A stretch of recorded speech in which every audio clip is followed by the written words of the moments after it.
Hi, I'm Fry. And I'm Bree from Pontifacts, a papal history podcast where we are ranking the popes from Peter to Francis. And Ryan has very kindly given us the opportunity to introduce the latest episode of the history of ancient Greece and to tell you a little bit about our show. In each episode, we go over the life, contributions, scandal, appearance, and interesting unknowns of a single pope, and then we rank them based on our very serious categories. In the end, our best popes will battle it out to be the popiest pope to ever pope and take the keys of the pearly gates from St. Peter. In this episode of Thoag, Ryan is going to be talking about omens in the ancient Greek world. So it's only fitting that we tell you one of the greatest papal stories about omens, which is when Pope Calixtus III excommunicated Halley's comet to counteract its evil omen on the impending siege of Belgrade. The whole comet? Yep. It's been excommunicated. It can't come to church? Nope. Before we get into it, it is important to note that this story has categorically been proven to be untrue, but it has been tied to the Pope pretty much since his own time and can be sourced back to a contemporary, and it has stuck. So it's exactly the kind of bonkers stories we love at Pontifacts. So here we go. In June and early July 1456, Halley's comet appeared over Rome. And this could have easily been interpreted as an omen. You know, unusual events in the heavens marking unusual and dangerous events on Earth. Like you do. And sure enough, on July 4th, Belgrade was surrounded by the Turkish forces of Sultan Mehmed II. Now, on June 29th, Pope Calixtus issued a papal bull to have the church bells rung 3 times in the afternoon, with special processions to follow to extol the cruelty of the Turks and to pay for the Christians who are fighting against them. Notably, Halley's comet disappeared on July 8th, and the Turks were defeated on July 22nd. Now this is where it gets weird, because it's a contemporary of Calixtus, Bartolomeo Platina, wrote about this moment for his text, The Lives of the Popes. And in his account, he suggests that the bull for the bells and prayers was to avert the wrath of God, which over time turned into attempting to frighten the comet away and to shift the ill effects of the bad omen towards the heretic enemy. And this story is the one that sticks. And the inference carries all the way to the 18th century, where astronomer Pierre Simon, Marquis de Laplace, makes it worse, writing in his account that Calixtus issued a papal bull to exorcise the comet, and Francis Arago becomes the first person to cite that Calixtus issued an excommunication to the comet. This myth has stuck for so long that even Carl Sagan cited it in his book. Oh, that's far. What does Neil deGrasse Tyson say about it? He says it's categorically untrue. Oh, he would. He's so to the point. So this has gotten so entrenched in the history of both the papacy and Halley's comet that in 1907, the Vatican press released a 40-page document written by one of the leading experts at the Vatican Observatory to disprove this story, citing that while they had access to more ecclesiastical documents than anyone else living, there was no evidence of a papal bull to excommunicate the comet, no actual mention or allusion of the comet in the bull, and the bull actually issued was invoked before the siege of Belgrade. So can we please give this story a rest? This is what they're asking. But it's so funny. It's a great story, and this is just one of many ridiculous stories that we'll be covering on Pontifacts, so you should join us. You can find Pontifacts at pontifacts.podbean.com and all major podcatching services. That's Pontifacts. Pontifacts. And now with that, please enjoy the history of ancient Greece.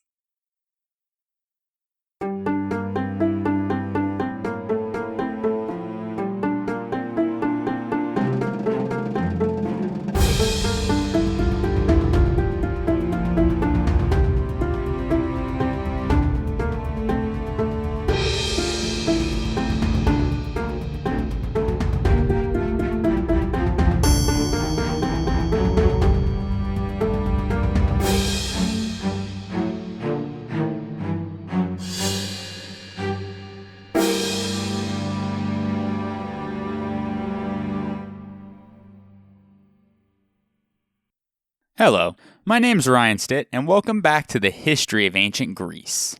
Episode 81, Orphism, Omens, and Oracles. During the 6th century BC, in addition to the social and political movements among the masses in various parts of Greece, there was also an intellectual and spiritual dissatisfaction with the traditional religion of Homer and Hesiod, and their explanation of the origin of the world. We've already encountered the natural philosophy of Thales and his successors in Ionia, and how that came into being in episode 20. Well, there was also a moral dissatisfaction with the tales of religious mythology, as they were handed down by the epic bards.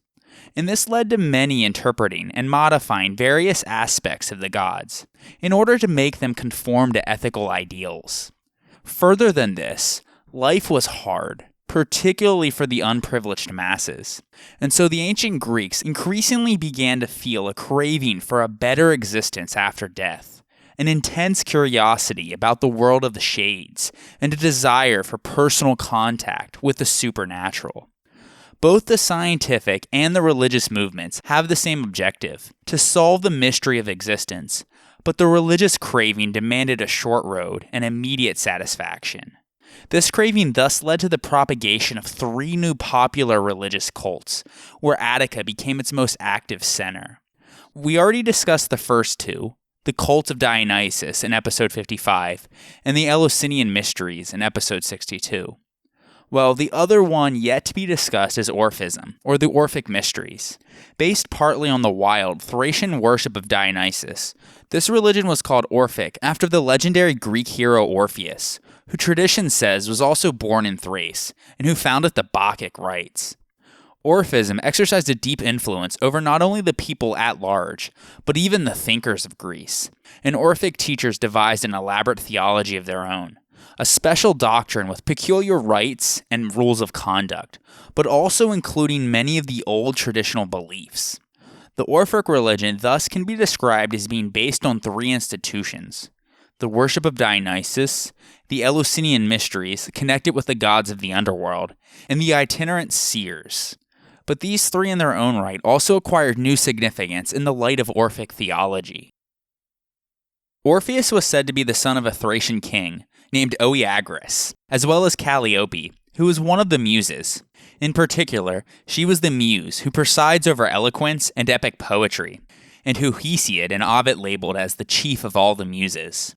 Orpheus met Apollo while living with his mother and her 8 beautiful sisters, the other Muses, on Mount Parnassus at Delphi. As the god of music, Apollo taught Orpheus how to play the lyre, and his mother taught him to make verses for singing.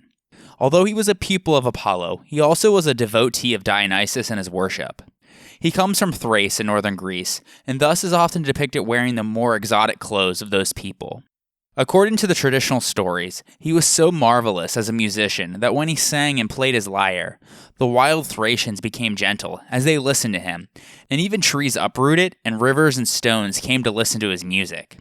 According to some traditions, Linus was Orpheus' brother as well.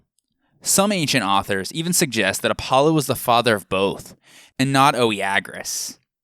Because like Orpheus, Linus was a reputed musician and the master of eloquent speech.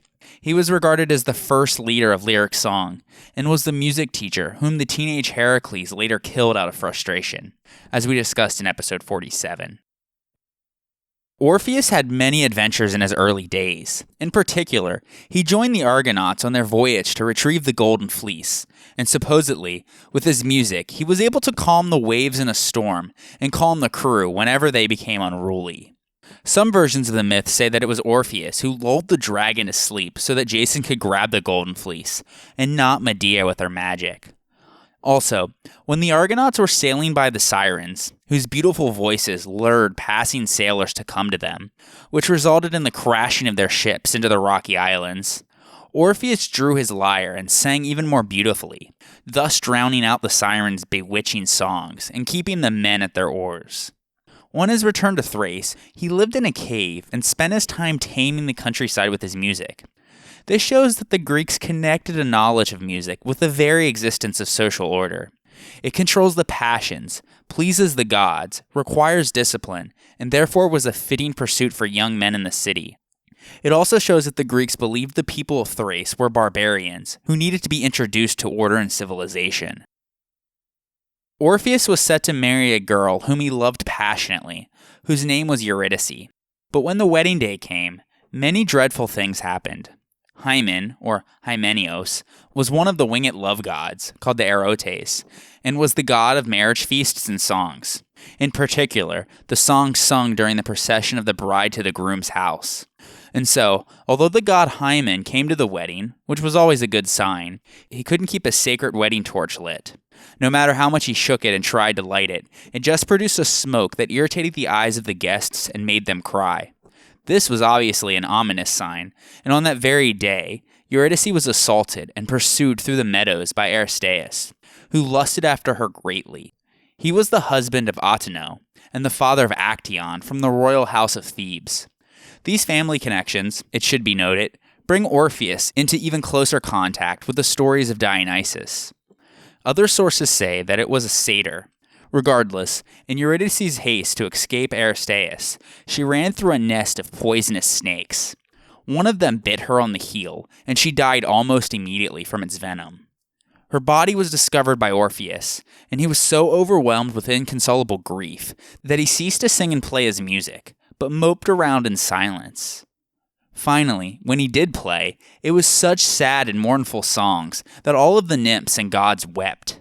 And so, feeling pity for him, they convinced him to go to the underworld and seek permission from Hades and Persephone in order to bring his beloved Eurydice back. Like many, if not all, of the major heroes of the ancient Greeks, Orpheus descended into the underworld and returned. This is always a symbol that the hero conquered death, something that the ordinary human could never accomplish. Orpheus found an entrance to the underworld in southern Italy. Once he arrived, he began to play his lyre, and in doing so, he charmed the ferryman Chiron and the guard dog Cerberus, and so they let him pass. All of the shades of the underworld were also entranced by his music, so much so that even the torturers of Tartarus stopped while he was playing. The symbolism of the power of his music to save men from the black, dank realm of hopelessness and death inspired many poets to linger over this part of the story. For example, Ovid hints that his music could even release the guilty from the punishment of their sins, and Virgil, in his Georgics, extends upon this by making every corner of the underworld respond to Orpheus's song. Even the hearts of Hades and Persephone were softened by his music. In making his case, Orpheus told them how Eurydice died before her time, how eventually they still would have her one day, and that he wouldn't return without her. Hades and Persephone were so charmed by his music that they agreed to let him recover Eurydice and take her back, but with one condition. Orpheus must lead the way out of the underworld and not look back at her until they reached the upper world. He agreed, and the two of them departed, his wife behind him, with his eyes fixed ahead. But while he was leading her through the steep path and black vapors back to the upper world, just as the end of the passage was in sight and the light was visible ahead, he could not refrain from turning and gazing at his wife's face. He was worried whether she was safe or really even there. Perhaps he had heard her stumble and instinctually looked back. Regardless, at that very moment, she turned into a mist, a shade of her former self again. And though he grabbed at her, she was sucked back down into the underworld. He tried to follow after her, but this time his music failed him. After losing Eurydice for a second time, the heartbroken Orpheus became like a lost soul on earth, wandering here and there, living like a recluse and avoiding the company of everyone, but above all, of women. He would sing, but they were songs of mourning and lament. The women he came across resented his utter devotion to a wife that had passed away, because he was so handsome and shunned them all away. In fact, according to tradition, he was turned off by women so much that the Greeks believed him to be the originator of the practice of older men having relations with younger boys. He was enjoying, as the ancient authors wrote, quote, the brief spring of their youth and plucking its first flowers, end quote. Persephone, of course, was picking flowers when she was dragged off by Hades, and so the imagery of flowers has deep sexual symbolism in Greek myth. Anyways, Orpheus also disdained the worship of all gods except the sun, whom he called Apollo. One morning, when he went to worship his sun god at dawn on Mount Pangaeon, he stumbled upon a group of Maenads who were performing the ecstatic rites in honor of Dionysus. When they saw him, they went into a frenzy and flew after him. Their weapons, though, were charmed by his music and fell to the ground around him. The women, as a result, grew more hostile and bold, abandoning all restraint. As they began to play their Dionysiac music, the curved pipes, the pounding drums, and the shrieking screams eventually drowned out his lyre. During the frenzy of their Bacchic orgy, they managed to catch him and tear him to shreds.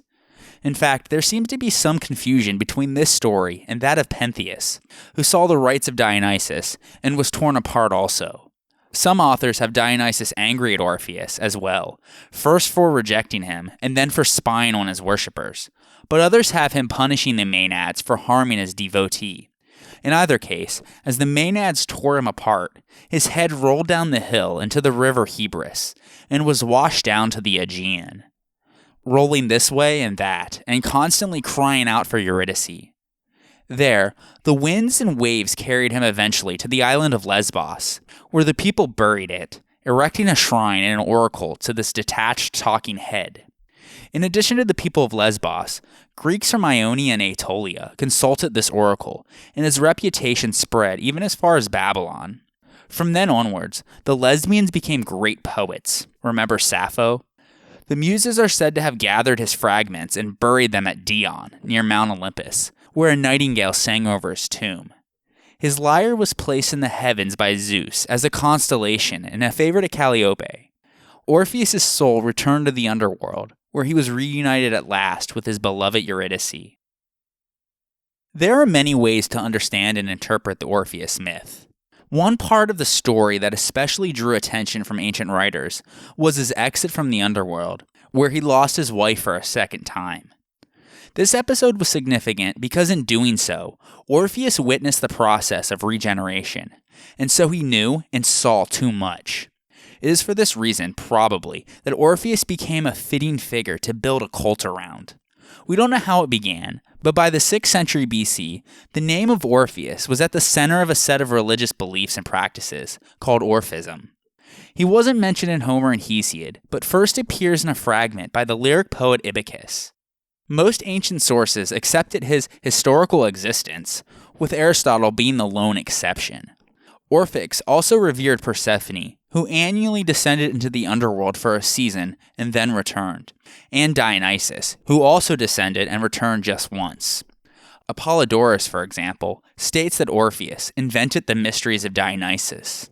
Regardless, Dionysus was central to Orphism, usually under the name Zagreus, and it has been speculated that the Orphic mystery cult regarded Orpheus as a parallel figure to, or even an incarnation of Dionysus. Both made similar journeys into the underworld, and Dionysus Zagreus suffered an identical death. The myth of Eurydice, though, may actually be a late addition to the Orpheus story. In particular, the name Eurydice, which literally means she whose justice extends widely, recalls cultic titles attached to Persephone. Furthermore, the mythic symbolism of not looking back can also be seen in the biblical story of Lot's wife, who turned into a pillar of salt when she looked back at the destruction of Sodom and Gomorrah. More directly, the story of Orpheus is similar to the ancient Greek tales of Persephone being captured by Hades, and similar stories of Adonis being held captive in the underworld. However, the Orpheus myth, as it developed, became entwined with the Orphic mystery cults, and later in Rome with the development of Mithraism and the cult of Sol Invictus. Over time, the myths surrounding the hero Orpheus accrued numerous variations in their details at the hands of diverse groups of people. In particular, the imagery of the story of this musical hero, Orpheus played the lyre and the kithara, which he invented, with all of its symbolism, was used by esoteric religious movements to advance their doctrines, and by poets to claim a certain religious authority. As an allegory, it even makes its way into early Christian iconography. In the catacombs, for example, Jesus Christ appears at times in the guise of Orpheus with a lyre. In some Christian tombs, Orpheus is depicted delivering the Sermon on the Mount, or acting as the Good Shepherd. The Greeks recognized especially that music has a mystical quality to the extent that it can hold influence over the soul and purify it of its evil, harmful elements, even resurrecting it when it's at the point of death. In the cults of Sibyl and Dionysus, music is used to stir the soul into a frenzy, so that you can reach ecstasis, or ecstasy, which is the proper state to be able to receive the god and to be in touch with one's inner self. It literally means to be or stand outside oneself, and is a common term used in ancient Greek, Christian, and existential philosophy. Orpheus, though, did not use music this way, but to entrance and calm. In the underworld, for example, he tried to use his harmonies to raise his dead wife, and to exert influence over the shades, which makes us think of Jesus' harrowing of hell and conquest of death as well. Among the Jews, Orpheus sometimes appears, not surprisingly, as King David, the forerunner of the Anointed One, who would bring salvation and eternal life in the Jewish and Christian tradition. David played the lyre too and wrote psalms. Today, we still believe in the healing power of music, or music therapy, which acknowledges that music can affect the human psyche in some profound way. There has come down to us a body of literature that has been ascribed to Orpheus himself, but of course it's not really his. This literature, known as the Orphic Hymns, was originally a collection of hymns, poems, and commentaries, but only 2 have managed to survive, though they date to much later in the 2nd century AD and beyond. It is believed that there was earlier Orphic literature that dates as far back as the 6th century BC, but it no longer survives, besides a few fragments. Distinctively Orphic views and practices are attested as early as the classical period, though, in the works of Herodotus, Euripides, and Plato. Also, there is graffiti of the 5th century BC that refers to a group of people as the Orphics. Classical sources, such as Plato, refer to these people as Orphiotelestai, or Orpheus initiates, as well as their associated rites, although how far the Orphic literature related to these rites is not certain. It's probably likely that Orphic poetry was recited in certain mystery rites and purification rituals. Plato in particular tells of a class of itinerant beggar priests who would go about offering purifications to the rich, with a clatter of books by Orpheus and Musaeus in hand. Thanks to the Orphic hymns, we know that the main elements of Orphism differed from traditional ancient Greek religion in 3 ways. By characterizing human souls as divine and immortal, but doomed to live, for a period, in a grievous circle of successive bodily lives through metempsychosis, or the transmigration of souls. By prescribing an ascetic way of life, which, together with secret initiation rites, was supposed to guarantee not only individual release from the grievous circle, but also communion with the gods, and by being founded upon sacred writings about the origin of gods and human beings. Those who were specially devoted to these rituals and poems often practiced abstention from sex and vegetarianism, refraining especially from eating eggs and beans, all of which came to be known as the Orphikos bios, or the Orphic way of life. In addition, archaeologists recovered in 1962 what is known as the Derveni papyrus, since it was found in Derveni, a city in what was ancient Macedon. It contains a philosophical treatise in hexameter that is an allegorical commentary on an Orphic poem, as a theogony concerning the birth of the gods, originally produced in the circle of the philosopher Anaxagoras in the second half of the 5th century BC. We will discuss Anaxagoras more in a future episode. The papyrus dates to around 340 BC, during the reign of Philip II of Macedon, making it Europe's oldest surviving manuscript. And so, thanks to the papyrus, we know quite a bit about Orphic Theogony. While it is similar to Hesiod's Theogony, as they told relatively the same stories about the birth of the gods and the creation of humans, the details are somewhat different. In this, we can see that the Orphic teachers promulgated a new theory of the creation of the world, a theory which may have derived somewhat from Babylon. Their theogony runs like this. They taught that Chronos, or time, was the original or first principle, sometimes described as a monstrous serpent, having the heads of a bull and a lion with a god's face between them. Chronos was accompanied by a brooding adrastia, or necessity, and from Chronos came Aether, chaos, and Erebus. In Aether, Chronos fashioned a shining egg that split into 2, and from this appeared the firstborn of all of the gods, and the god of light, Phanes. He was called by many names, among them Eros, or love, and protogonos, or firstborn. Phanes itself means the one who manifests, or the revealer, and it is related to the Greek words for light and to shine forth, as well as the Latin Lucifer. The cosmic egg that Phanes was hatched from was known as the Orphic Egg, and it is often depicted with a serpent wound around it. He was a hermaphroditic deity with gleaming golden wings and 4 eyes, and was typically described as possessing the appearance of various animals. Phanes, as the god of light, was the creator of everything, including all of the other gods, as well as mankind. He bore a daughter, Nyx, or Night, who became his partner in creation and eventually his successor in power. Nyx then bore Gaia and Ouranos, and they produced the Titans. Next, Kronos, spelled with a kappa, and not a chi, like the previous one, succeeded to power over the gods, and subsequently, as in Hesiod, his power was wrested away by his son Zeus. Then Zeus swallowed Phanes, and with him all previous creation, including a special race of human beings of a golden age. Zeus then created everything anew, with the help of Nyx. As the second creator god, Zeus became the beginning, middle, and end of all things. Eventually, Zeus made it with Kor, or Persephone, and Dionysus was born, in his incarnation as Zagreus. This closely connected him with the underworld, and Zeus proclaimed him his heir to the throne. Hera was jealous of the child, and so she convinced the Titans to attack Dionysus. After many escapes, at one point he took the form of a bull, but the Titans managed to find him. They then tore him apart and began to eat him. But Athena saved the heart of Dionysus just in time, and then told Zeus of the crime. While they were still wet with the blood of their victim, Zeus struck the Titans down with a thunderbolt, and human beings were born out of their ashes, and from the evil of the Titans. Zeus gave the heart of Dionysus to Semele, who swallowed it, a symbolic representation of him impregnating her, and Dionysus was born again, a literal rebirth, or twice born. In another version, Dionysus is implanted into the thigh of Zeus, and then reborn. Many of the details differ in the accounts and the classical authors, but we can see that the traditional myth of Zeus, Semele, and Dionysus are there in some form. Regardless, from then onwards, humans had their original evil side, from their original sin, and a good side, coming from Dionysus, whose heart Semele had swallowed. Dionysus, the Orphics believed, could intercede on humans' behalf with his mother, Persephone, who was angry at the children of the Titans.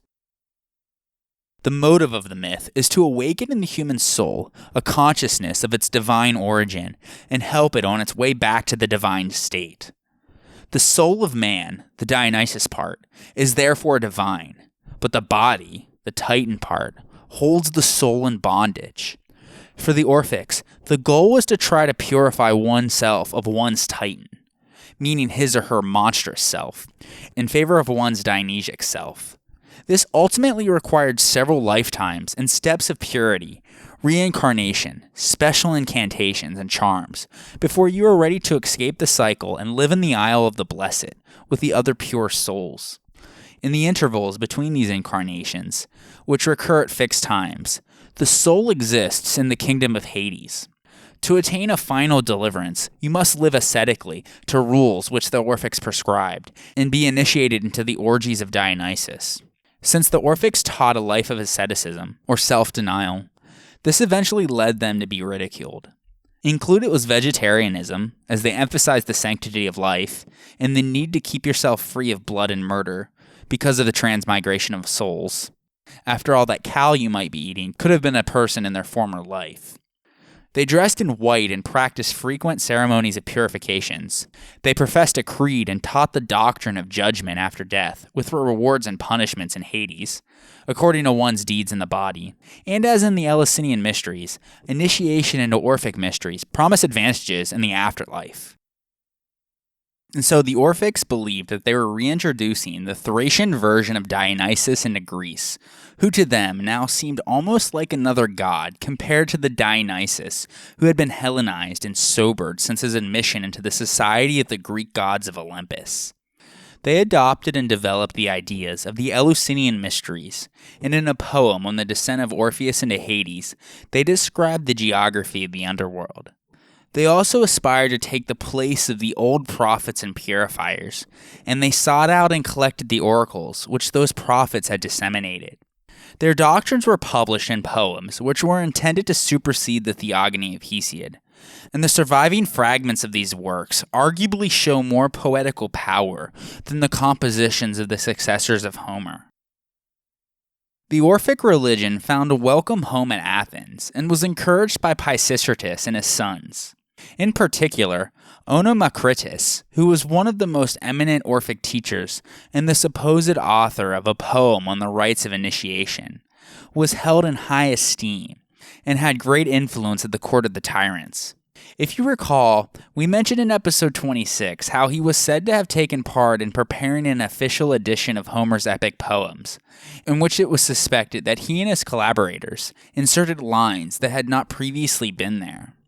One of these changes led to his banishment when he was detected in making an edition of his own to a collection of ancient oracles, which were ascribed to the mythical poet Musaeus. The Orphic doctrines were also taken up by Pythagoras of Samos, which we discussed in episode 20. And so we see that Orphic views and practices have parallels to elements of Pythagoreanism. There is, however, too little evidence to determine the extent to which one movement may have influenced the other. Regardless, at the time of the fall of the Pythagoreans, the Orphic religion was still not adhered to by a majority of ancient Greeks. If those doctrines had taken firm hold of Greece, all of the priesthoods of the national temples would have admitted the new religion, become its ministers, and thereby exercise an enormous sacerdotal power. Orphism did not have a powerful antidote to counteract its mysticism.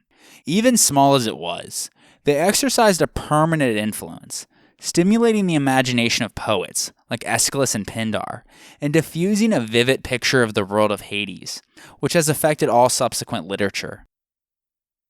Surviving written fragments show a number of beliefs about Dionysus' death, resurrection, and the afterlife, similar to those found in the Orphic mythology. Several inscribed bone tablets found in Olbia, dating to the 5th century BC, carry short and enigmatic inscriptions like, quote, life, death, life, truth, Dionysus, Orphix, end quote. The function of these bone tablets is unknown, though. Totenpasse is a German term that is sometimes used to identify inscribed tablets or gold leaves found in burials, primarily of those presumed to be initiates into Orphic, Dionysic, and some Egyptian and Semitic religions. The term may be roughly translated in English as a passport for the dead.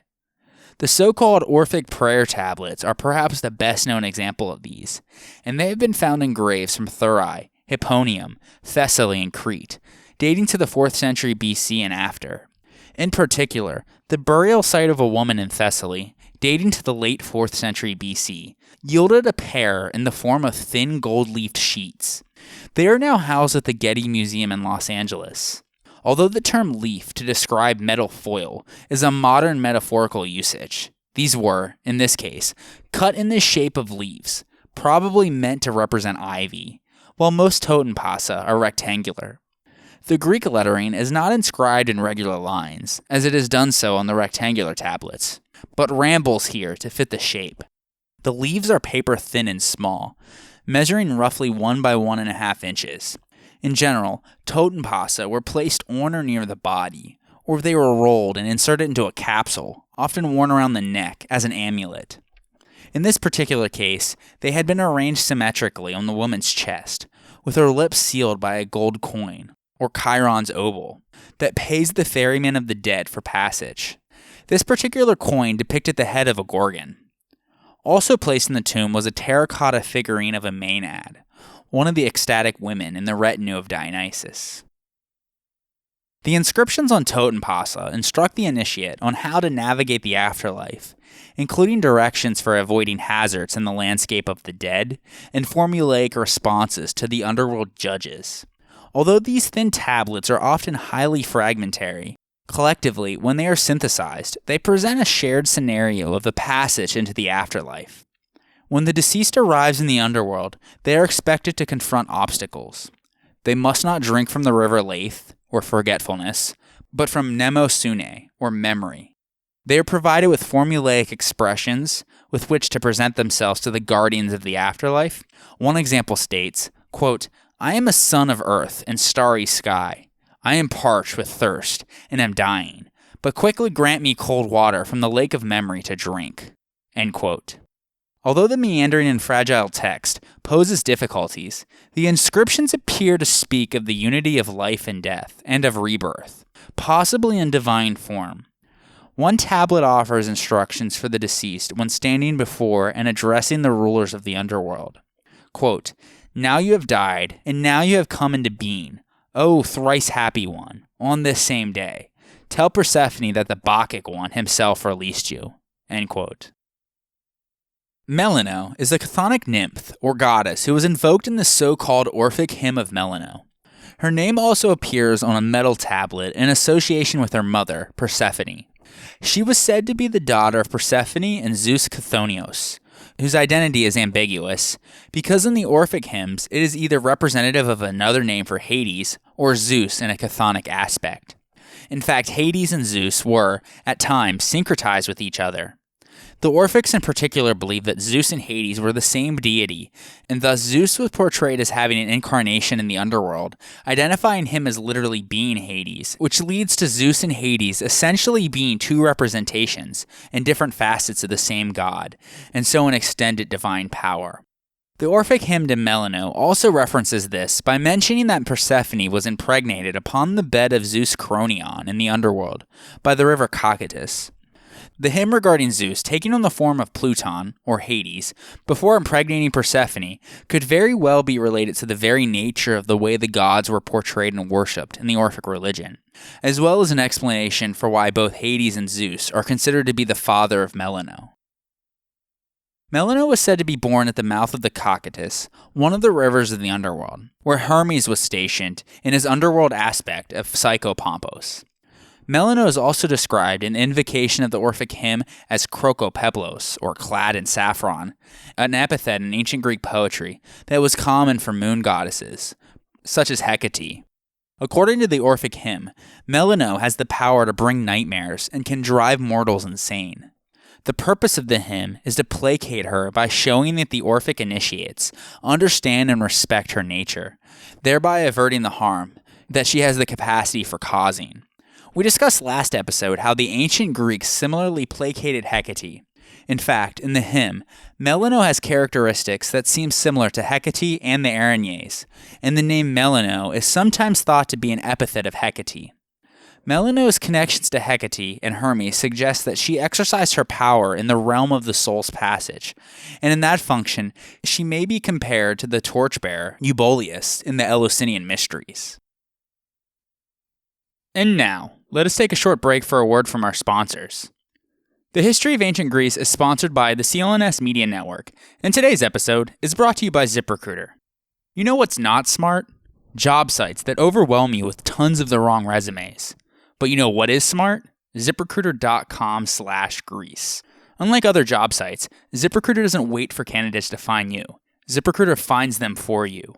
Its powerful matching technology scans thousands of resumes, identifies people with the right skills, education, and experience for your job, and actively invites them to apply.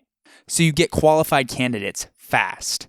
No more sorting through the wrong resumes, no more waiting for the right candidates to apply. It's no wonder that ZipRecruiter is rated #1 by employers in the US. And right now, my listeners can try ZipRecruiter for free at this exclusive web address, ZipRecruiter.com/Greece. That's ZipRecruiter.com/GREECE. ZipRecruiter.com/Greece. ZipRecruiter, the smartest way to hire. And now, let us turn our attention back to the ancient Greeks.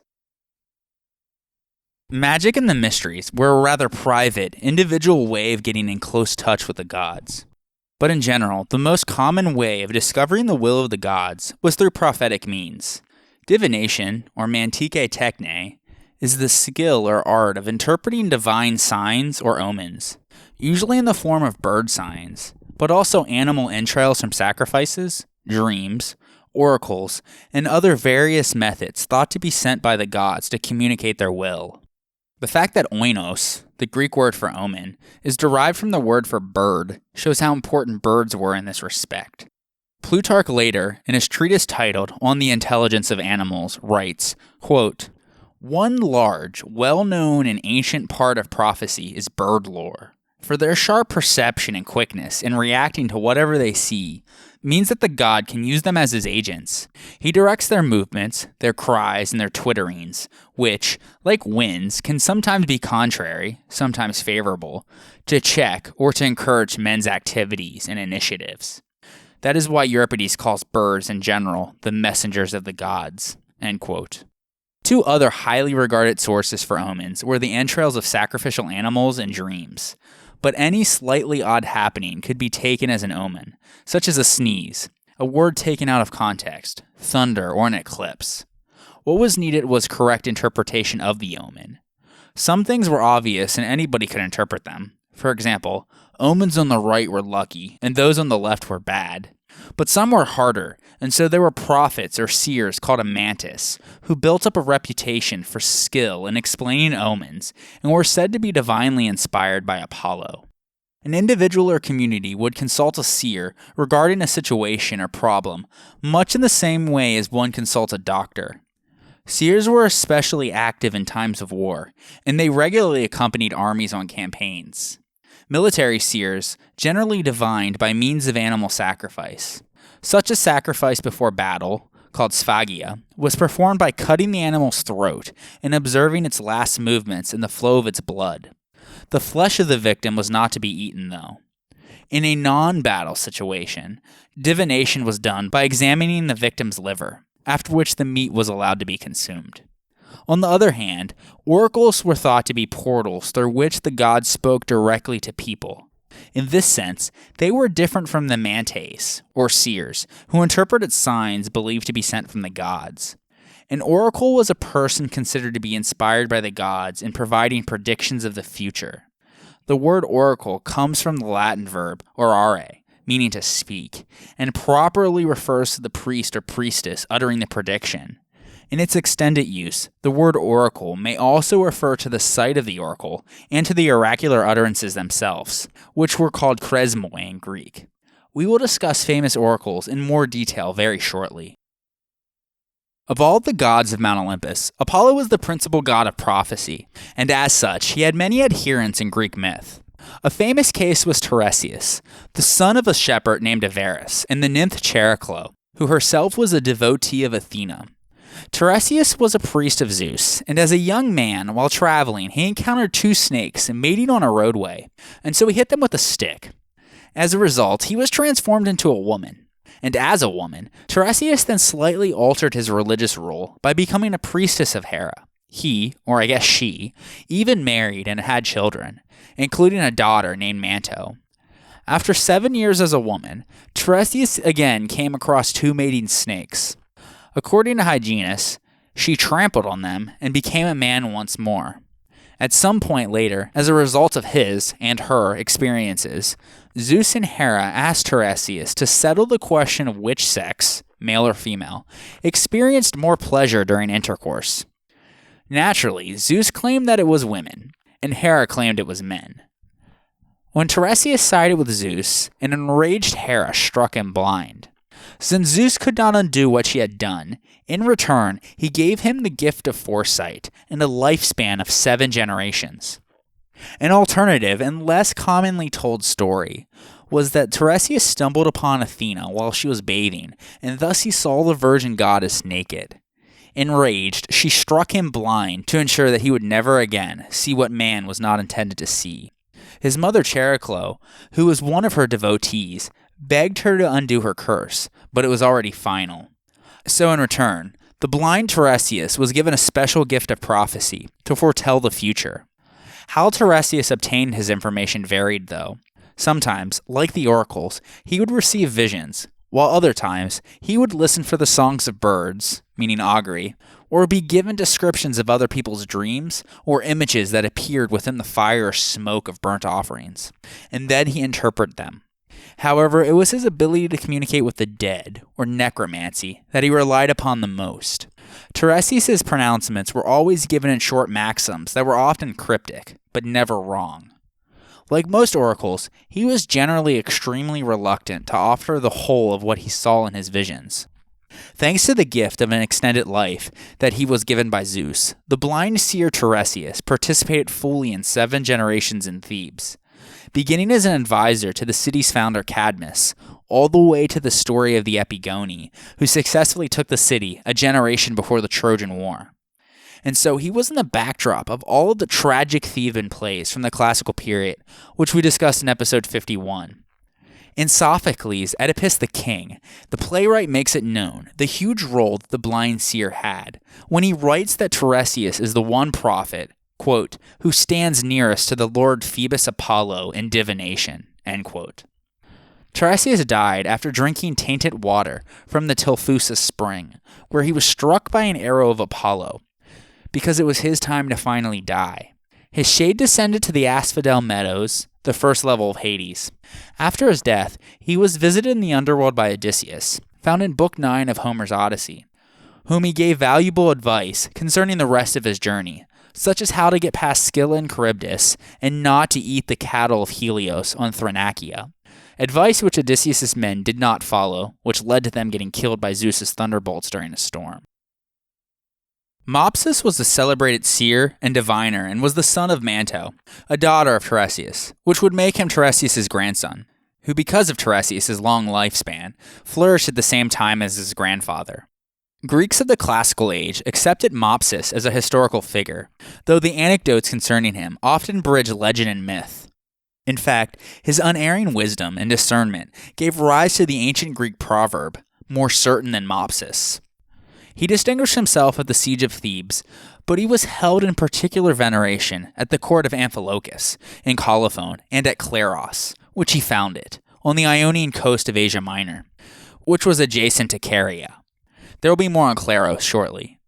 Another famous seer was Idmon, allegedly a son of Apollo and a mortal named Asteria. He foresaw his own death if he partook in the Argonauts' expedition, but joined anyway. And true to form, during the outbound voyage to the Argo, a boar killed him in Bithynia. But he had a grandson named Chalcias, who became an even more illustrious seer than Idmon. Chalcias had a gift for interpreting the flight of birds that he had received personally from Apollo, and so as an augur, he had no rival.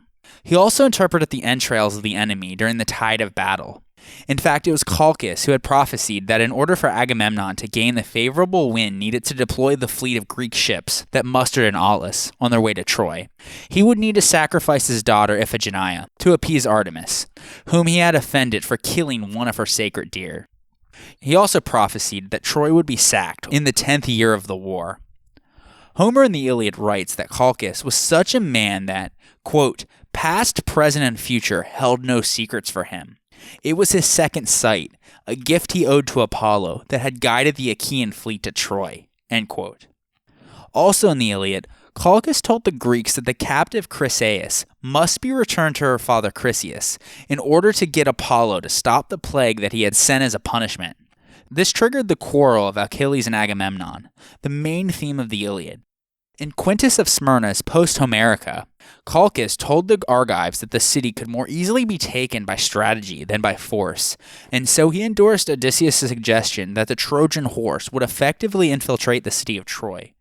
Chalcias also had foreseen that the Trojan prince, Aeneas, would survive the battle and found a new city, and so he warned the Argives that they would not be able to kill him. Unfortunately, though, Chalcias died of shame in Colophon, in Asia Minor, shortly after the Trojan War, after his rival, the aforementioned Mopsus, the grandson of Tiresias, beat him in a contest of soothsaying. Having been consulted on one occasion by Amphilochus, who was one of the Epigoni and who wished to know if his army would be successful in a war that he was intending to undertake, Mopsus predicted the greatest calamities, whereas Chalcias promised the greatest successes. Amphilochus followed the opinion of Chalcias, but the prediction of Mopsus was fully verified, as Amphilochus' army was crushed. This had such a shameful effect upon Chalcias that he died soon after.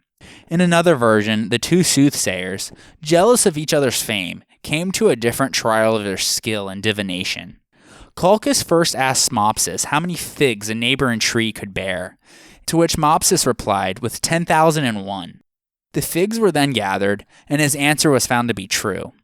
It was now Mopsus' turn to try his adversary, and so he asked him how many young ones a certain pregnant sow would bring forth, and at what time.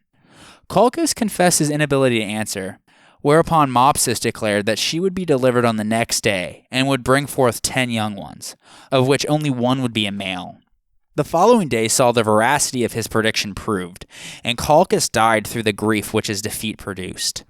Amphilochus subsequently made a visit to Argos and entrusted the sovereign power of Colophon to Mopsus, to keep it for him during the space of a year. On his return, though, Mopsus refused to restore the kingdom to him. A quarrel thus ensued, in which they slew each other. Famous seers weren't just relegated to mythic or semi-mythic history either.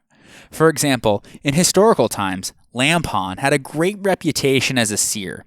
He was a friend of Pericles who had helped found the colony of Thurii in southern Italy in the mid-5th century BC, an event that we will discuss in a future episode. Plutarch in his Life of Pericles relays a story about him, which provides an interesting anecdote for the confrontation that was taking place between religion and philosophy. Quote, "The head of a one-horned ram was once sent to Pericles from his estate in the country. When Lampon, the prophet, saw that the horn had grown strong and solid from the middle of the forehead, he said that victory in the rivalry between the two parties in the state, led by Thucydides, not the historian, and Pericles, would go to the man to whom this sign had been given. However, Anaxagoras, the philosopher and another friend of Pericles, had the skull dissected and showed that the brain had not filled its proper cavity, but had been displaced in a pointed, egg-shaped formation to that place in the cranium where the horn grew. At the time, Anaxagoras won the admiration of the people there. But a little later, it was Lampon's turn to be admired when Thucydides was ostracized and the entire control of state affairs passed to Pericles. However, there is nothing, in my opinion, to prevent both scientist and prophet from being right. The first correctly explaining the cause of the omen, the second its meaning. For it was the job of the first to observe why it came to be and how it developed into what it was, whereas the second was concerned to declare what its purpose was and what it signified. There are people who say that to discover the cause of a happening robs it of any significance, but they do not realize that this argument does away not only with divine portents, but with all artificial symbols, like the noise of gongs, the light of fire beacons, and the shadow of sundials. Each of these has been deliberately used to convey some meaning, but this is perhaps a subject for another essay." End quote. We will, in fact, take Plutarch's advice here and talk more about Thurii, Pericles, Lampon, and Anaxagoras in future episodes. Finally, if you wish to learn the gods' will, you could inquire directly to the gods through their oracles. Although there were collections of past oracles that had been interpreted, these collections might have been too vague, or in the case of some, were suspected to be forged. So if you could afford the time and money, you went to ask the oracle for yourself. In historical times, the word Sibyl came to mean any woman that the ancient Greeks believed were oracles. The earliest Sibyls, according to legend, prophesied at sites sacred to a god or goddess, and their prophecies were influenced by divine inspiration from that specific deity. Originally, as at Delphi, they were chthonic deities. More on that shortly. Various writers have attested to the existence of Sibyls in Greece, Italy, the Levant, and Asia Minor. The original Sibyl, though, lived near Troy. Her name was Sibyl, hence why all others were named after her. Apollo was attracted to her and spent much of his time trying to woo and court her. As often happened, Apollo tried to win her over by offering some spectacular gift that he believed would melt her heart. But as also often happened in Apollo's courtships, this didn't work on Sibyl, who flat out denied him. At a loss for how to win her over, Apollo finally told her that he would give to her anything that her heart desired. With that, the Sibyl responded to him, and she reached down into the sand at her feet where she stood, and picked up a handful of it. She then proclaimed that she wanted 1 year of life for every grain of sand in her hand, and Apollo immediately granted this to her. Still though, the Sibyl was not won over, and this frustrated Apollo to no end. He could not take back what he had already given to her, but he needed some way to punish her for refusing him. And so after mulling it over, he realized that Sibyl had made a crucial mistake in her request. Although she gained for herself a life of 1,000 years, as that was how many grains of sand had been in her hand, she had forgotten to also ask for perpetual youth. Apollo only had to let age take its course, and after the years went by, Sibyl found herself withered and frail, but unable to die. Although Sibyl was the name given to the specific girl that Apollo courted, it was also used for all prophetesses of Apollo, generally speaking. One of the Sibyls, maybe even the original, was said to have lived in central Italy at Cumae, where Apollo had a temple carved into a vast cave. There, with her body all withered and faded, she remained simply as a weak voice that could be heard groaning from within. Apollo was said to visit her in the vast cave, overcome her, and speak through her with words that would echo from many mouths of the cave. The description of his speaking through her sounds something like demon possession, or as Virgil in his Aeneid describes it, like a wild horse trying to throw a rider. Clearly, the Greeks and Romans believed that the Sibyl would enter some sort of ecstatic trance and widely babble the prophecies and admonishes of the god. Another myth of the wannabe Don Juan Apollo involves the mortal woman Cassandra, the daughter of King Priam and Queen Hecuba of Troy. In order to win her over, he gave her the gift of prophecy, but Cassandra too was not impressed, and so she refused him, just like Sibyl. An angry Apollo allowed her to keep his gift, but he punished her by making it so that she would always tell the truth about the future, and that nobody would believe her visions, such as at the end of the Trojan War, when she tells everyone not to bring the horse into the city, but was ignored. Or when she vainly warns Agamemnon, who had taken her captive, that his wife would kill him as well as her, when the two of them arrived back at his palace in Mycenae. When you wanted to consult an oracle in the ancient world, you went to either Dodona in northwest Greece, where the leaves of Zeus's oaks gave his oracles, or you could go to the cave of Trophonius in Boeotia, where after a terrifying crawl into a black subterranean hole, you heard or saw the future. Of course, you could go to the most famous site of them all, that being Delphi, which was and still is one of the most striking places in the world. Perched on a rocky slope of Mount Parnassus, Delphi has a stunning view, and visitors to the site often note that it has a transcendent spiritual quality about it. It is not surprising, then, that atop its mountain peaks, people felt the gods particularly near. A thriving Mycenaean village and cult area were abandoned at the end of the Bronze Age, but in the mid-9th century BC, people returned to this lovely spot and resettled it. 50 years later, Delphi had already become a regional gathering place for the worship of Apollo. Fueled by the popularity of the oracle, its fame grew until it became the premier sanctuary of Apollo in the Greek world, exerting a unique influence on Greek colonization and interstate relations. Its only rival in this respect was the pan-Hellenic sanctuary of Zeus at Olympia. During the Archaic period, a mythic pedigree for Apollo's sanctuary was established in order to cement its claim to be the most important oracle in the Greek world. According to tradition, immediately after his birth, Themis fed Apollo with nectar and ambrosia instead of milk, so that he grew rapidly. In fact, in just one day, he freed himself from his swaddling clothes and stood upright, so that he looked fearsome even to the gods, as a strapping young man. The first thing that he did was to demand for himself a lyre and a bow, with which he intended to capture some land, and declared that he would travel and reveal the will of Zeus to mankind. When he reached Olympus, he was welcomed by all of the gods, while Leto and Zeus felt proud of having such a son. Zeus then told him that in order to fulfill his desires of revealing his will to mankind, he must establish an oracle, and so he gave him a chariot drawn by white swans to help him get there. He left Olympus, and after having visited many places in Greece, he arrived at the plain of Crissa, which sat below the steep slopes of Mount Parnassus in central Greece. This place would become known as Delphi, and is explained from the following story. Scanning the sea from high above the mountain, Apollo saw a ship with Cretans aboard, who were heading for Pylos. Apollo appeared to these sailors by leaping aboard their vessel as they sailed by. He transformed into a dolphin and drove the terrified sailors to a port at the foot of Mount Parnassus. After then transforming into a handsome youth, he appointed the sailors as the first priests of his temple there.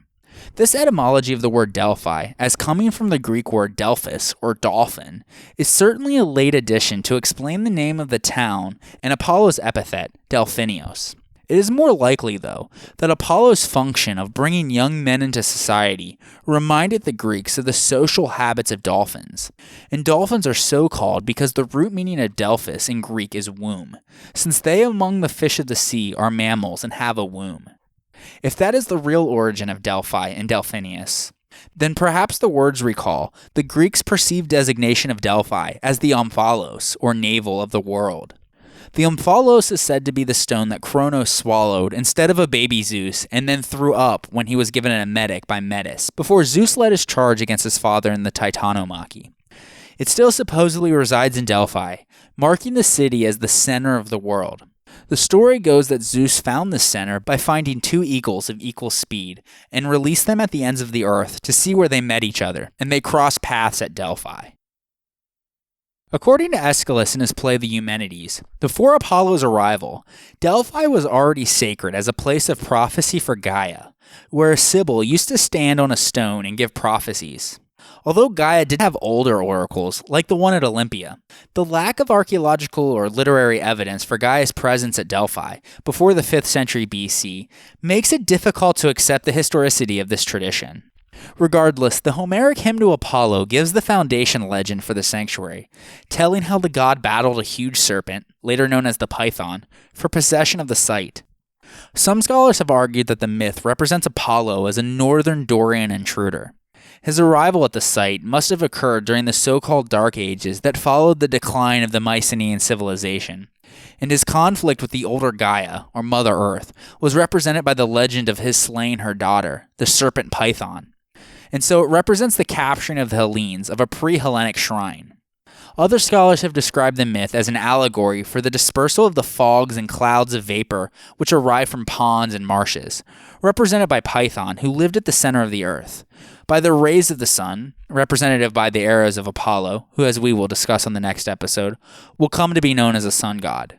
Anyways, the myth goes that when Leto was pregnant with Artemis and Apollo, Hera sent the serpent to hunt her to her death across the world, so that she could not deliver wherever the sun shone. And so after Apollo had grown up, he wanted to avenge his mother's plight. To achieve this, he begged Hephaestus for a bow and arrows that could penetrate the serpent's skin. After receiving them, Apollo pursued the python to the sacred cave of Mount Parnassus, beside the Castalian spring. The oracle there, on her tripod, had warned the serpent that one day a son of Leto would come and slay him in revenge. So when Python saw Apollo coming, he knew what this meant and immediately unleashed his fury, spitting venom and fire at the god, while the god shot him with 1,000 arrows. A great struggle ensued until finally the venom flowed down the mountain in torrents and the serpent lay dead. Apollo allowed his body to rot on the spot. This detail probably developed from a play on the Greek word pytho, because the verb pythomai means to rot. Other authors, such as Strabo, interpret the etymology of python to come from pinthanomai, which means to seek to find out, an interpretation that associates the name of the area with its prophetic mission, as an oracle of the god Apollo. Anyways, from then onwards, Delphi belonged to Apollo, and he would take the epithet Pythian. The hymn then explains how he supervised the building of his first temple at Delphi, which was made out of laurel branches, and then he established the Pythian Games in honor of his victory over Python. In reality, though, archaeologists date the earliest temple of Apollo on site to the late 7th century BC, and the Pythian Games began in 582 BC after the First Sacred War, as we discussed in episodes 10 and 16 respectively. Apollo's temple at Delphi was the site of a famous oracle where many visitors came wishing to consult the god by asking questions of his priestess, the Pythia, who received Apollo's prophetic voice. Together with the games in the stadium and the theater high up the mountain, Delphi became a focus for the whole of the Greek world. Many polis showed their respect for the gods and their wish for his support by building treasuries in which they stored their gifts. Its reputation grew so much that foreigners, too, asked the oracle's advice, as we have seen in episode 31 with the story of King Croesus of Lydia. Certain indicators had to occur before the Pythia could even be consulted, though. Plutarch, who was himself a Delphic priest in the 2nd century AD, indicates in his Moralia that a libation was poured on a sacrificial animal to test its vitality and thus its suitability for sacrifice. If all parts of the animal didn't tremble and shake, or if the animal didn't make a noise, quote, they say that the oracle is not functioning, and they do not even bring in the Pythia, end quote. The Pythia was a local woman, more than 50 years old, who was appointed for life and was expected to remain chaste throughout her tenure.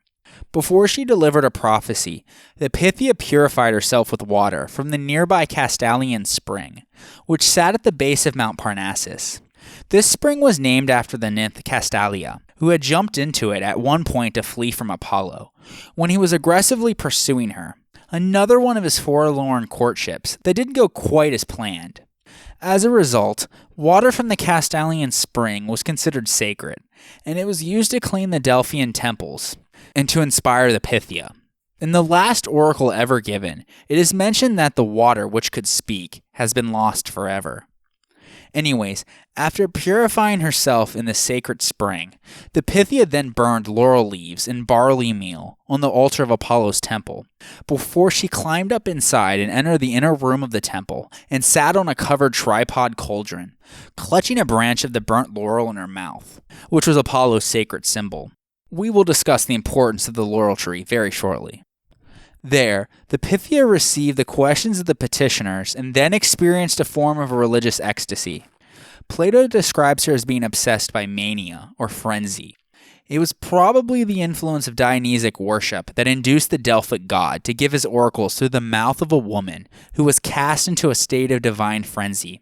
If you recall from episode 55, worshippers of Dionysus gathered at night on mountaintops by torchlight, and as part of the rites, they fell into a sort of frenzied ecstasy, in which their souls were thought to be in mystic communion with Dionysus. Regardless of who or what had originally influenced it, the actual cause of the Pythia's frenzy has been the subject of much speculation by scholars, both ancient and modern, throughout the centuries. According to various theories, the Pythia owed her inspiration to either a drink from the Castalian spring, to laurel leaves that she chewed, to a mediumistic trance that required no artificial stimulant, or to intoxicating vapors that arose from a chasm in the earth. This last possibility, which was taken seriously by Plutarch in his Moralia and Strabo in his Geography, but was traditionally scoffed at by modern scholars, has since been revived after geologists newly evaluated the site of Delphi in the 1990s. They concluded that ethylene, a sweet-smelling, mildly intoxicating gas that was found to be present in the limestone beneath the temple, could have contributed to the Pythia's trance. Essentially, the Pythia became high from breathing in this gas, and then began babbling, sort of like she was being possessed by Apollo, and the priests wrote down and interpreted her answers into verse-like oracles. The responses of the Pythia were highly enigmatic, though, as the early Greek philosopher Heraclitus remarks, quote, "The Lord, whose oracle is at Delphi, neither speaks out nor conceals, but gives a sign," end quote. However, none of the earliest sources describe the Pythia as being frenzied, and she is always described by them as responding directly to the petitioners in intelligible speech, though sometimes her answers were ambiguous and riddling. This impreciseness can be attributed to the phenomena in which human nature tends to understand something in one way, meaning the way they want to hear it, when it is actually intended to be understood in another way. However, there were several earthquakes at Delphi, and so it could have been that the amount of ethylene gas that emitted increased over time, so that the Pythias gave oracles in an increasingly induced trance-like state. Or it could have been, as Plutarch suggested, that the vapor in the shrine varied in strength periodically. The ambiguity of the oracle's replies might seem to throw doubt on its value to the Greek world, but it is quite clear that, despite apparent mistakes, it had enormous influence. In myth, Apollo often predicted catastrophic future events, such as Oedipus's murder of his father. In reality, he more often advised petitioners on the best course of action for addressing their problems, specializing in ritualistic solutions that invoke the aid of the gods. If a town suffered from a plague or crop failure, Perhaps the citizens had neglected to make the proper sacrifices or purifications. If land shortages resulted in civic discord, or if new trade connections were required, Apollo might recommend as a course of action that colonists settle in newer, more likely areas overseas. And so the oracle could be consulted on virtually any major enterprise contemplated by a city, from legal reform to military conquest, as well as religious and personal problems. Concern about the fertility of both humans and the earth were among the most common inquiries. Plutarch in his Moralia says that, quote, people ask if they are going to be victorious, if they are going to marry, if it is to their advantage to sail, to farm, or to go abroad, end quote. The continuous congregation of delegates from many cities there also ensured that Delphi remained a valuable resource for intelligence gathering and diplomatic exchange. It is believed by some scholars that the priests must have had a spy network throughout the Greek world in order to gather information so that nobody could expose them as a fake, which is why it sometimes took months to receive an answer.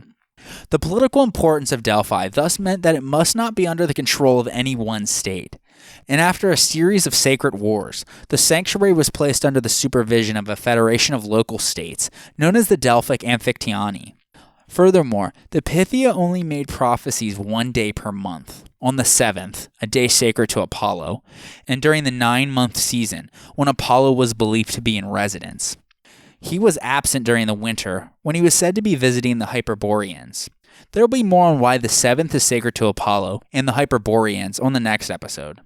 This means that in theory, the Pythia only made prophecies on 9 days during a calendar year, and so as you can expect, lines must have been very long. This helps to explain why consultations in the early centuries of the oracle were dominated by important matters of state, and less by individual concerns, like you would see with Zeus's oracle at Dodona. By the classical period, though, the oracle at Delphi seems to have been consulted primarily on matters involving religious practice and procedure. Apollo's oracular cult was already fully established at Delphi when written sources appear for the site around 650 BC. Because of Apollo's sponsorship of colonization efforts and his importance for civic decision-making, the cult of Apollo Pythios became extremely important to the Greek world as an oracular deity in the Archaic period. And the frequency of theophoric names, such as Apollodorus or Apollonius, and cities named Apollonia, testified to his popularity. In this role, he often bears the titles of Archigetus, or the founder, and Katistus, or the establisher, which were titles also given to founders of colonies. Specifically, the Spartans believed that Apollo played an instrumental role in creating their constitution. In their agora, they had statues of Pythian Apollo, Artemis, and Leto, and the kings appointed a board of Pythioi, who were responsible for traveling to Delphi and making state consultations of the oracle. In Athens, the Pythion was the oldest cult center of the god. At Argos, where an important sanctuary of Apollo Pythios was located on the Darius Ridge between the two citadels, the cult seems to have been appropriated from Asine, which the Argives destroyed at the end of the 8th century BC. Another widespread and early cult, common to many Dorian and Ionian cities, is that of Apollo Delphinios. The Greeks believed that this name originated from their word for dolphin, or Delphis, but the real etymology is unknown, and is most likely non-Greek. Both ancients and moderns have understood this god, though, to have been a protector of seafarers, and have speculated that his cult is related to that at Delphi. The pun-loving author of the Homeric hymn to Apollo has the god appear in dolphin form and demand that the first priests of Delphi erect an altar to him under this name, as we mentioned earlier. More recent scholarship has noted the important role of Apollo Delphinios in civic life, particularly with regard to intercity relations. Official documents, including treaties, were stored in temples of Apollo Delphinios, and he was associated with the ephebes, or young adults who were undergoing military training in order to become citizens. At Miletus, where Apollo Delphinios was the patron of the city, the annual procession to the oracular shrine at Didyma started from the Delphinion. When excavated, the sanctuary was found to contain hundreds of inscriptions recording citizenship decrees, treaties, a cult calendar, and other matters of interest to the state. We will discuss Miletus, Didyma, and Apollo Delphinios more very shortly. Since Python was a child of Gaia, Apollo had to wash and cleanse himself from the act of murder in the special river of Penios in the valley of Tempe in Thessaly. It was kind of like a catharsis, referring to the emotional cleansing of the soul, but in this case, it was a physical act of washing away one's sins. Afterwards, Apollo was to spend a year of exile here, before he would be allowed to return to Mount Olympus. Because of this, he gained the skill of purifying others and could thus help humans cleanse themselves at his temple. Miasma, meaning pollution, refers to the mental and spiritual healing that Apollo also gives.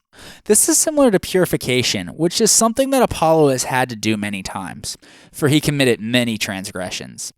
Purification was an important specialty of Apollo's cult, although there is surprisingly little evidence for the purification rituals, such as the cleansing of blood guilt, that were performed at Delphi itself. We will discuss Apollo's role in purification in more detail next episode. Many gods possessed sacred groves, but they are especially characteristic of Apollo, whose major shrines were often located outside the cities.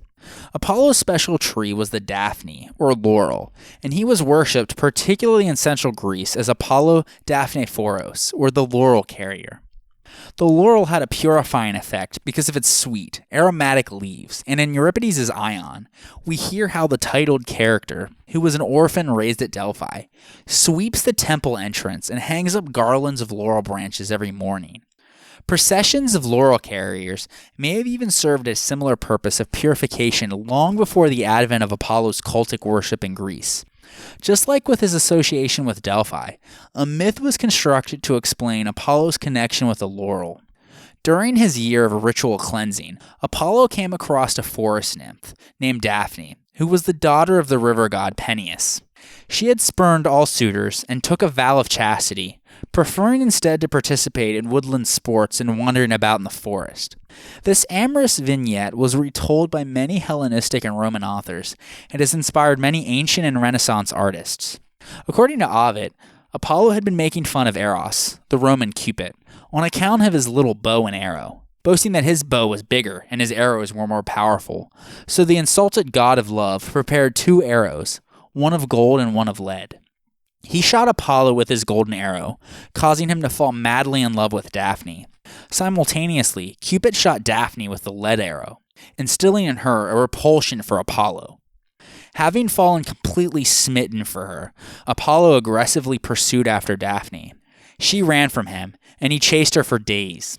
When she was about to collapse near her father, the river Peneus, she realized that Apollo was not going to give up, and she prayed to her father to save her.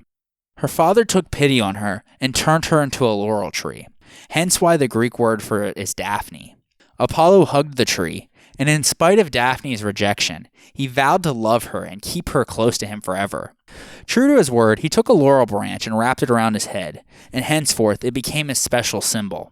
Apollo also used his powers of eternal youth and immortality to render Daphne evergreen. For this reason, the leaves of the laurel tree do not decay. Once Apollo's expiation was over, he returned to Delphi, crowned with a laurel wreath. To honor his return, the people of Delphi instituted the Septaria festival, to be held every 9 years, and the rite of the Septaria was a representation of Python's slaughter by Apollo. Next to the god's sanctuary, the Delphians used to build a wooden hut for each festival, symbolizing the monster's lair. A procession, led by Appius Amphitales, or a boy that had both of his parents still alive, approached the hut holding firebrands in their hands. The child who personified Apollo then shot an arrow at the hut, and they all set it on fire. While it burnt down, they rushed away without looking back. The Delphians, as well as other Greek polis, also celebrated the Daphnephoria, which represented the ritual of Apollo's expiation to the valley of Tempe in Thessaly. We are best informed about the celebration of the Daphnephoria at Thebes, the leading city of Boeotia. It was held in honor of Apollo Ismenios, who was one of the most important gods of Thebes, and was named for the Ismenos River running through the city. In his discussion of ancient hymns, Proclus, who is quoted by Photius in his Bibliotheca, says that a child personifying Apollo, just like at the Septaria, set off with other peers to walk in a sacred procession along the path the god had followed when going to Tempe. With young participants, the Daphnephoria was able to combine components together, which signified an important stage or rite of passage. The young boy was designated as the Daphnephoros, or laurel bearer, and he carried an olive branch adorned with laurel and flowers and several small bronze balls, which were then twined around with purple ribbons, and at the lower end with saffron ribbons. These balls were said to indicate the sun, stars, and moon, while the ribbons referred to the days of the year. The Daphnephoros either wore a golden crown or a wreath of laurel and was richly dressed with a pole in his hand. He was followed by a chorus of girls carrying suppliant branches and singing a hymn to the god. When they arrived at Tempe, they offered a sacrifice to the god's altar and returned to their home Polis to dedicate a bronze tripod in a local temple of Apollo. They also brought back laurel branches with them. Such festivals of bringing in the tree to symbolize prosperity are found in connection with other deities, including Hera and Dionysus, and so the ritual, not the god, is considered to be primary. But this rite is especially important because the laurel branches brought back to Delphi were used to make the crowns for the victors at the Pythian Games. At the Pythian festival, held every 4 years, one of the most important contests was the Pythian Nome, in which musicians presented in song their interpretations of Apollo's combat with the serpent. The Pythian Games originally focused upon artistic contests of lyre playing and singing to the flute, though athletic events soon began to gain in popularity, as the festival was modeled more closely on the Olympic Games. We discussed the Pythian festival in more detail in episode 21.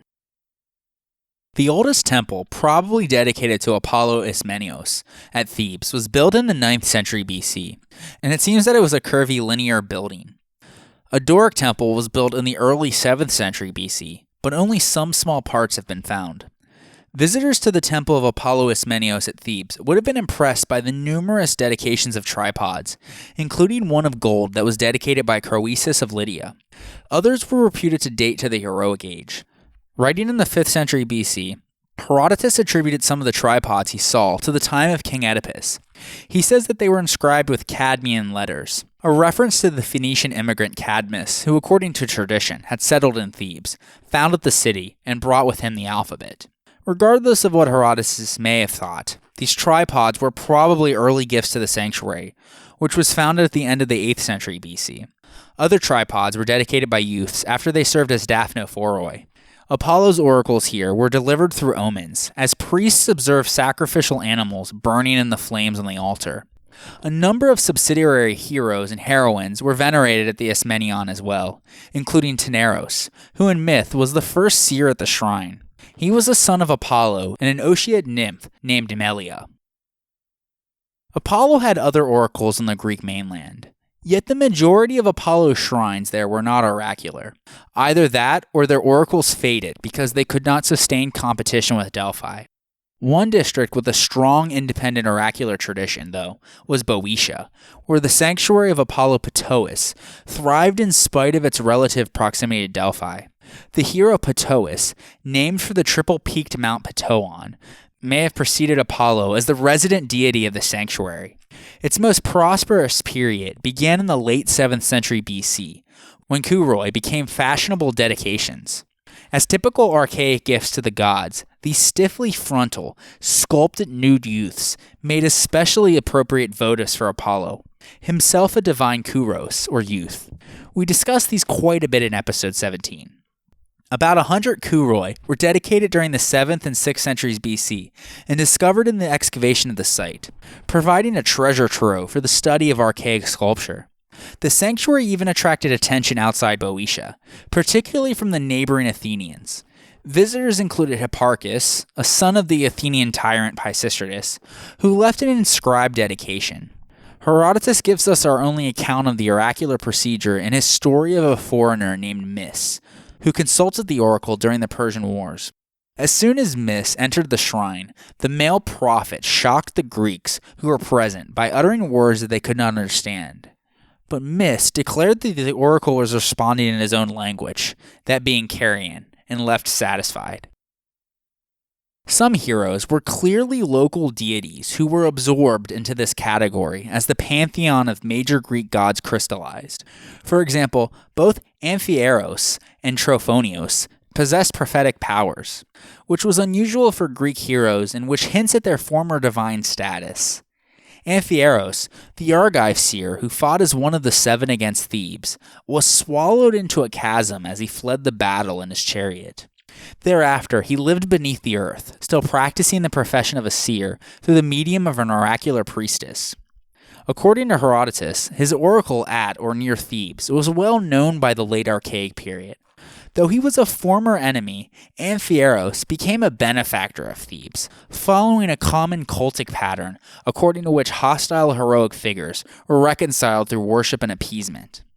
Later, the Athenians popularized their own cult of Amphiaraos at the rival site of Oropos, on the much contested border area between Attica and Boeotia. The buildings at the site, which has been extensively studied, date no earlier than the late 5th century BC. Here, the focus of the oracle shifted to healing, a much more common occupation of heroes, and Amphiaraos' cult functioned in many ways like that of Asclepius, except that it charged a fee, like an oracular shrine. Pausanias describes the 4th century BC altar of Amphiaraos, which was divided into 5 sections for different groups of gods and heroes. In order to be healed, visitors made purification sacrifices. Normally a piglet was used for this purpose, to all of the deities named on the altar, and then sacrificed a ram and slept on its fleece in the temple. The resulting dreams were interpreted as prescriptions for the proper treatment of the disease. Boeotia was a land particularly and unusually rich in oracles, and the concept of the hero who was swallowed by the earth seems to have been endemic to this area. Trophonius, the Boeotian master builder who with his brother Agamedes constructed Apollo's first temple at Delphi, disappeared into a chasm at Lebedia and became an oracular deity. Consultation at this oracle, already renowned in the Archaic period, was a unique and terrifying experience. Pausanias wrote from personal knowledge about the elaborate purifications and sacrifices required as preparation for an encounter with Trophonius, many of which must have been operative in earlier times. The key preliminary was the sacrifice of a ram at the Bothros, or pit, where Trophonius disappeared, with an invocation to Agamedes, and the examination of the entrails to determine the mood of Trophonius.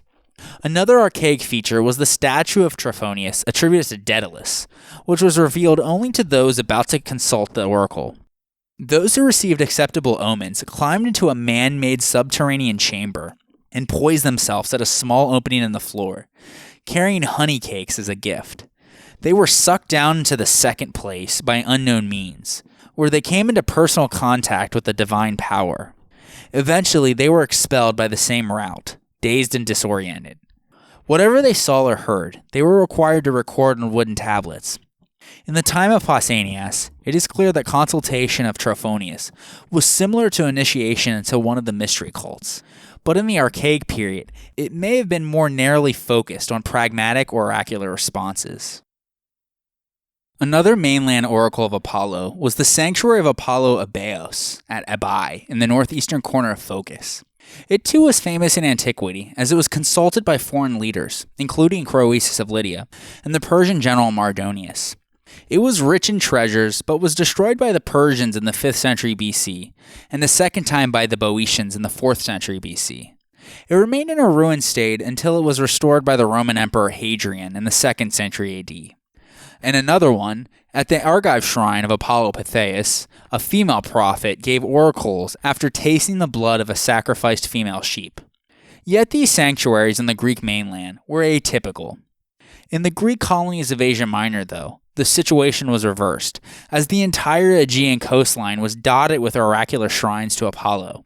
The Eastern Greeks had rich traditions of Apollo worship, influenced by their non-Greek neighbors, which we will discuss in more detail next episode, and were distant enough from Delphi geographically to require their own oracle centers. The most famous was at Didyma, though it never achieved the prominence of Delphi in Greek affairs, because its interests were too closely aligned with the nearby Miletus, a powerful Ionian city in its own right. By the Archaic period, the Oracle of Didyma was ruled by a family of prophets, called the Branchidae, who traced their ancestry to the beautiful herdsman Branchos. According to myth, Apollo had once spotted Branchos with his flocks and immediately fell in love with him. He kissed Branchos and bestowed on him a crown, a laurel rod, and the power of prophecy, which he passed down to his descendants. The story explains Philesios, or loving, one of Apollo's cult titles at Didyma. When Apollo became angry with the Milesians and sent a plague, Branchos saved the people by either striking or sprinkling them with a purifying laurel branch. Didyma and Meletus remained close partners throughout the history of the sanctuary. As we mentioned earlier, the patron god of Meletus was Apollo Delphinios, and his priests, the Mopoi, or singers, began every new year with a grand procession that traveled from the Delphinion along the sacred way to Didyma, a distance of about 17 kilometers, or 10.5 miles. Along this route were ritual way stations and statues of male and female members of the Branchidae family, as well as statues of animals. Some of these statues, dating to the 6th century BC, are now housed in the British Museum. The sanctuary itself can be traced archaeologically to the 8th century BC, when it enclosed the sacred spring that was used to induce the oracle's prophetic trance. Around 600 BC, a portico was added to shelter visitors and display the increasing number of votive offerings.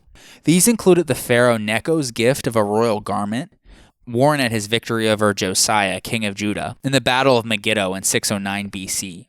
Didyma also received treasures from the rich Lydian king Croesus, who sent gifts to a number of Greek oracles, as we have mentioned. In the 6th century BC, a huge temple was constructed in the tradition of the colossal Ionic temples of Hera at Samos and Artemis at Ephesus. However, it differed from the temples of mainland Greece, as it was designed as an unroofed courtyard that enclosed a grove of laurels and the sacred spring. At one end, a small roofed shrine, called the Naiskos, was provided to house the cult statue of Apollo Didymaeus, which was designed by the sculptor Kanakos of Sicyon. He created a roughly life-sized, cast-bronze figure of the nude god in a standing frontal pose with one leg forward. In his left hand was a bow, and in his outstretched right palm, the god held a stag. With respect to ritual practice, osteological analysis of the finds from Didyma has revealed that the sacrificial procedure was not typical, as thigh bones of cattle were not burned on the altar, but were deposited, unburned, and whole in specially intended places. The accumulation of these bones, like the horn altars of other sanctuaries, must have formed an impressive visual record of the gifts allotted to the gods in the sanctuary. Unfortunately, the oracular procedure that was so well documented at Delphi is virtually unknown at Didyma, and thus must be reconstructed on the basis of the temple's construction plan. But it appears that several features of Delphi may have been adopted. For example, the priestess, who was seated above the sacred spring, gave utterances in classical hexameters that were interpreted by the Branchidae. However, whereas at Delphi nothing was written, at Didyma inquiries and answers were written down. A small structure, the Cresmographion, featured in this process. It was a separate building to the northwest of the temple where the oracles were written down. The Milesians and their neighbors consulted the oracle for much the same reasons as the other Greeks consulted Delphi. Didyma played an important role in Meletus's vigorous colonization program, which we discussed in episode 15. A few 6th century BC consultations are recorded in inscriptions. One petitioner asked for advice on whether to engage in piracy and was told to follow the practices of his ancestors, while another query dealt with whether women should be permitted in the sanctuary of Heracles. A recently discovered archaic inscription from Olbia, found on a bone tablet, preserves an enigmatic text linking the colony's fate with multiples of Apollo's sacred number, 7, and different aspects of the god. Quote, 7, wolf without strength, 77. Terrible lion, 777, bow-bearer, friendly with his gift, with the power of a healer, 7,777, wise dolphin, peace to the blessed city, Olbia. I pronounce her to be happy. I bear remembrance to Leto. End quote. A second inscription on the same tablet mentions Apollo of Didyma, and the tablet has therefore been interpreted as a record of an oracular response. It is also possible that the tablet represents a previously unattested cult of Apollo with Orphic or Pythagorean connections, because it was found on tablets often connected with these mysteries. At Didyma, there was held the Didymaea, an annual festival with athletic and musical contests to honor Apollo's birthday, very similar to the Delia at Delos. It was under the auspices of Miletus until it was made a pan-Hellenic festival in the beginning of the 2nd century BC. There was also the Anoigmoi festival that celebrated annually the opening of every oracular period. The highly prosperous operations of Didyma came to an abrupt end in 494-493 BC, though, when the Persian king Darius captured Miletus. The sanctuary was pillaged and burned. The bronze statue of Apollo was carried away to Ecbatana, and the Branchidae were deported according to the usual Persian policy of resettling war captives far away from home. It was reported that the spring dried up and the oracle was silenced. After about 150 years of silence, the oracle was revived in 334 BC, when Alexander the Great took the city. Callisthenes, a court historian of Alexander, reported that the spring began once more to flow after Alexander passed through, and Alexander reconsecrated the oracle and placed its administration in the hands of the city, where the priest in charge was annually elected. Alexander is said to have discovered the descendants of the Branchidae when he arrived in Bactria, but instead of restoring them to their ancient role, he cruelly slaughtered them. About 300 BC, Alexander's successor in the east and founder of the Seleucid Empire, Seleucus I Nicator, brought the bronze cult image of Apollo from Ecbatana back to Didyma. He also exported the cult of Apollo Didymaeus to the territory of Sogdiana, whose inscribed altars were seen and reported by correspondence with the Roman statesman Pliny the Younger. The Milesians began to build a new temple, which, if it had ever been completed, would have been the largest in the Hellenic world. We will discuss this temple in a future episode on Hellenistic architecture. Another famous oracular sanctuary of Apollo on the coast of Ionia was Claros, located 12 kilometers to the north in the territory of Colophon. It was a very important center of prophecy, next to only Delphi and Didyma, and games called the Claria were held there every 5th year in honor of Apollo. It is unknown when the sanctuary was founded exactly, as its origins are shrouded in mythology. The founding myth of Claros connects the city with the myth of the Epigoni who conquered Thebes. The two seers, the aforementioned Tiresias and his daughter Manto, became their captives along with other Thebans. The Epigoni sent them to Delphi to honor Apollo, but Tiresias died on the journey, as we mentioned earlier. At Delphi, Manto was commanded by Apollo to sail to Ionia with the remaining Thebans to found a colony there. When they arrived at the site where Claros would later be founded, they were seized by armed Cretans under Rachias, the Cretan settler of Caria. After learning from Manto who they were and why they had come, Rachias married her and allowed the Thebans to found Claros. Their son was the aforementioned celebrated seer and diviner Mopsus. Another Greek seer named Chalcias, a participant in the Trojan War, was said to have died at Claros, as we discussed earlier. And so the origin of the oracle at Claros was remembered by Greeks of the classical period as Bronze Age in origin. Archaeological investigations do lend some support to its mythic foundations. In Claros itself, deep exploratory trenches dug between the altar and the temple facade have revealed proto-geometric pottery dating to the 10th century BC, and at Colophon, a Mycenaean-era tomb has been found, but the presence of Mycenaean pottery is uncertain. Excavations at Claros have demonstrated that there was a religious area there, around a spring of fresh water from the 9th century BC onwards. The first known construction is a round altar of the second half of the 7th century BC. It was covered over at some point in the middle of the 6th century BC by a large rectangular altar. At the same time, a marble temple was built for Apollo around the spring while Apollo's sister, Artemis, had her own precinct and a smaller altar.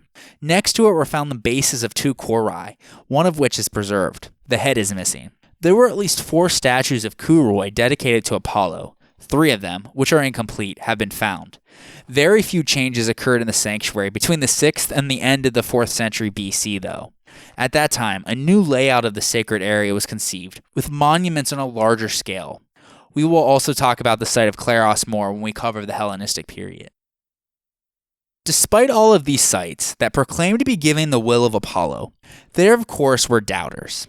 As we discussed in episode 20, Xenophanes of Colophon and Ionia complained, quote, Homer and Hesiod have attributed to the gods all those actions that are shameful and blameworthy among men, stealing, adultery, and deception of each other, end quote.